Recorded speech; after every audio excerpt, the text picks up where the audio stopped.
السلام عليكم، اهلا بيكم. يا رب تكونوا بخير وفي احسن حال. تعالوا النهارده نعمل مع بعض تورتايه مقاس 30، تورته بالصوره الغذائيه او الشوجر شيت. بس حابه اقول لكم ان الفيديو النهارده فيه اخطاء كتير. انا ما كنتش حابه ان انا اقدمه، بس رجعت قلت اكيد كلنا بنتعلم من الاخطاء زي ما بنتعلم من الايجابيات. فانا هسيب لكم الفيديو النهارده بحيث كل الاخطاء اللي واجهتني النهارده انتوا تتعلموا منها ومحدش فيكم يواجهها تاني. انا هسيب لكم كل المقادير في صندوق الوصف عشان ما نطولش مع بعض الفيديو. بس انا استعملت النهارده الدقيق العادي زي ما انا بستعمل، انا ما بستعملش خالص الاسبونج الجاهز. استعملت نص كيلو من الدقيق و12 بيضه، وكل المقادير او بقيه المقادير هسيبها لكم زي ما قلت لكم في صندوق الوصف. اول خطا قابلني ان انا ما سبتش الاسبونج بتاعي يبرد، انا سبته بالظبط 10 دقايق، اللي هو عرفت اطلعه بس من الصينيه، وده لاني كنت مستعجله جدا على التورتايه دي. طبعا ما ينفعش خالص لان زي ما انتم شفتوا اتهرى مني جدا، وكمان الديسكات ما كانتش طالعه مظبوطه لانه ما كانش متماسك. التورتيه طلعت معايا 5 ديسكات، انا استعملت منهم 4 بس، لان الاربعه كانوا هيدوني ارتفاع كويس. اول حاجه بقى ان انا بدات ان انا احشيها في الصينيه اللي انا خبزاها فيها، لان لو كنت حشيتها على البورد على طول اكيد كانت هتميل مني وهي طريه قوي بالشكل ده، او هي طازه كده بالشكل ده ما بردتش والسبونج ما تمسكش خالص. فانا حاولت، يعني الحاجه اللي حاولت اتجنبها وخدت بالي منها ان هو ان انا احشيها جوه الصينيه بتاعتها. حشيتها موز فراولة وصوص فراولة جاهز عاملاه في البيت زي ما انتم شايفين، مليان قطع كده من الفراولة. بصراحة بيدي للسبونج فانيليا طعم مميز جدا وجميل جدا. طبعا بحط كمية مناسبة بحيث ولا تبقى كتيرة قوي ولا تبقى قليلة قوي. بتحطي طبعا لو عندك زي كده حصل معاكي كده والديسكات اتقطعت، دايما الديسك المتقطع تخليه في النص علشان ما يضايقكيش في التغليف ولا على الوش ولا في ارضية التورتايه بتاعتنا. هكمل بقى الحشو بتاعي كله والاربع ديسكات، وهعمل ايه بقى، هقفلها كويس بالكيس بتاعها وهدخلها الفريزر نص ساعة. ده اللي كان متاح قدامي ان انا ادخلها نص ساعة بس، لكن تقدري على فكرة ان انت تبيتيها في الفريزر ليلة كاملة وهي محشية بنفس الشكل. هقفلها وادخلها الفريزر. ونيجي بقى لتاني خطأ. تاني خطأ ان انا اول ما دخلتها الفريزر عملت الكريمة، وده خطأ كبير جدا. المفروض ان احنا لما نعمل الكريمة تعمليها وتشتغلي بيها على طول. وده من يعني من الاخطاء الكبيرة ان انت لما تكوني تعملي تورتاية وانت مستعجلة. دايما يا جماعة خلوا في براح كده في الاوردر بتاعكم، استقبلوا الاوردرات بتاعتكم قبلها بيومين 3 بحيث تبقي مرتبة نفسك، بحيث ما يقابلكيش كل الاخطاء اللي قابلتني النهاردة دي. انا حطيت معلقه كده من الكريمه على التورتايه بتاعتي، وحطيتها قلبتها على البورد بنفس الشكل. المعلقه دي طبعا هتثبتها على البورد. خدتوا بالكم انتوا ان البورد بوردين مش بورد واحد. البورد الاولاني لقيته صغير، فالبورد التاني اللي هو على الوش ده المضغوط خفيف، فمش هيستحمل التورتايه، لان التورتايه فعلا كانت تقيله، ويعني حسيتها بيميل كده. فرحت عامله ايه، حطيت البوردين على بعض ولزقتهم بمسدس شمع، وقلت ايه علشان يكون البورد برضو ايه متين كده، ويكون فيه يعني ما يبقاش الواحد مقلق على التورتايه بتاعتي. بدأت ان انا بقى اخد معلقه كبيره من الكريمه واحطها، اعمل بقى التغليفه الاولانيه. انا بعمل تغليفتين. التغليفه الاولى بسحب بيها الفتافيت بتاعت الاسبونج عشان ما يبقاش طالع معايا في النهايه كده فتافيت وتظهر وتضايقني. والتغليفه التانية اللي هي التجليس النهائي بتاع التورتايه. طبعا الكريمة معمولة قبلها ومتسابة في التلاجة، فطبيعي ان انا بقلبها. انا قلبتها لو خدتوا بالكم، قلبتها قبل ما احطها فوق الكريمة. التقليبة دي عشان اخرج منها الهواء، لكن هي كانت محتاجة ما تتقلبش بالسباتولا، هي كانت محتاجة تتضرب بالمضرب او بالعجان ضربة تانية بحيث كل الهواء يخرج منها. وده كان خطأ مني طبعا نتيجة برضو الاستعجال. انا حطيت الكريمه كلها وغلفت الوش بتاعي وسويته، وبدات كل الزوايد انزل بيها على جوانب التورتايه بتاعتنا، بحيث ان انا اغلف الجوانب بتاعتها كويس جدا، ما يبقاش فيه اي جوانب باين منها الكيك بتاعي. بالذات ان الموس الفراوله بيبقى لونه باين، فانا بحاول بقدر الامكان ان انا اداريه. كمان جبت بقى السكرابر وبدات ان انا اسحب واعمل الجوانب بتاعتي، حتى كمان بالسباتولا بدأت ان انا اسحب الجوانب او الحروف اللي هو الشارب ايدج بتاعها بحيث ان انا اسويه. ومسحت البورد وكل حاجة ودخلتها التلاجة وانا شايفة فيها فراغات هوا، بس قلت انا ادخلها التلاجة وهشوف ايه اللي هيحصل بعد كده. نيجي بقى للصورة الشوجر شيت او الصورة قابلة للاكل. دي صورة انا عاملاها مدورة، اكبر مقاس في الصورة الدائرية بيبقى 19 سنتي مهما كان مقاس التورتاية بتاعتك. ده اللي كان عندي في المحل اللي انا بتعامل معاه. لكن مش مشكلة، انا مسكتها بقى قصيت الدايرة اللي انا محتاجاها، وتسحبيها بالراحة كده وتقلبي الوش بتاعها على نفس الورقة اللي هي جاية عليه علشان نبدأ نغلفها من الظهر بتاعها.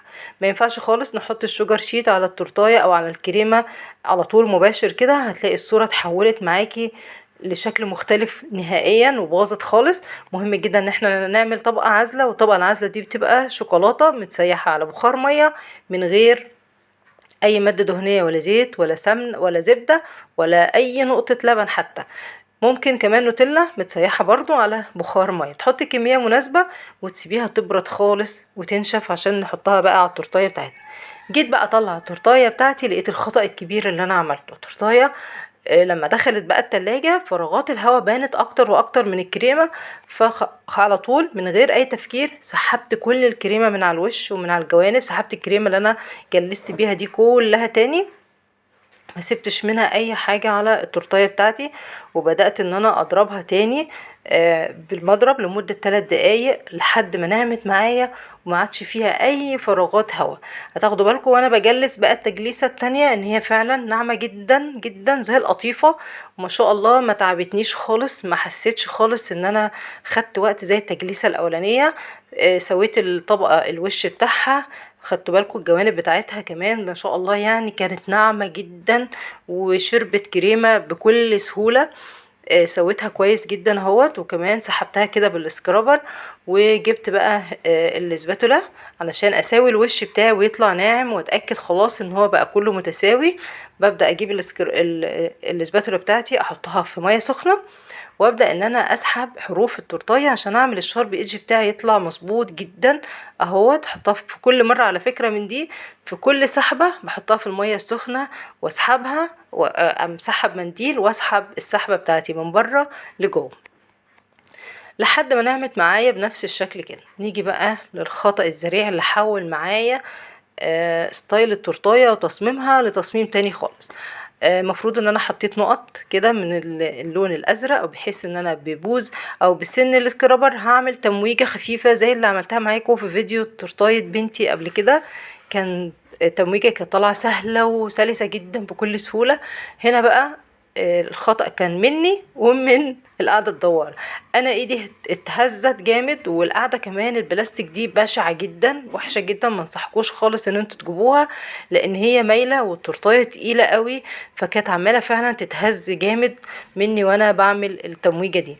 فطبعا الشكل كان وحش جدا، فقررت ان انا هسحب بقى بالسكرابر السادة كده من غير ما يبقى مشرشر ولا حاجة. هسحب سحبة واحدة بنفس الشكل كده. ادتني تمويجة او تشبيحة حلوة من اللون الازرق على اللبني على الابيض. يعني هي ما كانتش سيئة، بس طبعا مش ده اللي كان في دماغي ان انا هعمله في التورتاية دي. وسبتها شوية بس 10 دقايق كده في التلاجة تهدى، وانا كمان اعصابي تهدى من الخطأ اللي حصل ده. بعد كده طلعتها وحطيت الصورة بتاعتي. المفروض ان انا يعني تحطي الصورة في النص في الجنب وتسيبي جنب او نص التورتاية كده زي شكل هلال واسع كده براحتك. يعني هنا بقى ايه التزيين براحتك. انا حطيتها خدتها على جنب كده على حرف التورتاية، وسبت جنب تاني زي ما انتوا شايفين بنفس الشكل، وخدت كده جزئين من الكريمة حوالي معلقتين كبار او 3 معالق في كل طبق، وعملت لون ازرق خفيف. وهنا اللون الازرق زودته شوية بحيث ان انا اعمل لون ازرق غامق. وهبدأ ان انا بقى افنش التورتاية بتاعتي. بصراحة انا وقفت هنا شوية ما كنتش عارفة اعمل فيها ايه، يعني لان طبعا زي ما قلت لكم ده كان شكل غير اللي انا كنت ناوية اعمله. بس يعني الحمد لله. حطيت بقى هنا استخدمت طبعا تيبين، استخدمت تيب الوردة المفتوحة، واستخدمت تيب اللي هو القمع الحلواني، القمع البيتيفور قصدي. وبدأت ان انا اعمل وردات كبيرة على الحرف من اللون اللبني، ودخلت جوه كده عملت وردات من اللون الازرق، وبدأت ان انا بقى اعمل ايه نقط او وردات صغننة كده في الفواصل بينهم وبين بعض. كمان جيت على الجوانب وعملت روزتات او عملت روزتات خفيفة كده من اللون الازرق عشان اجيب جوانب التورتايه بتاعتي.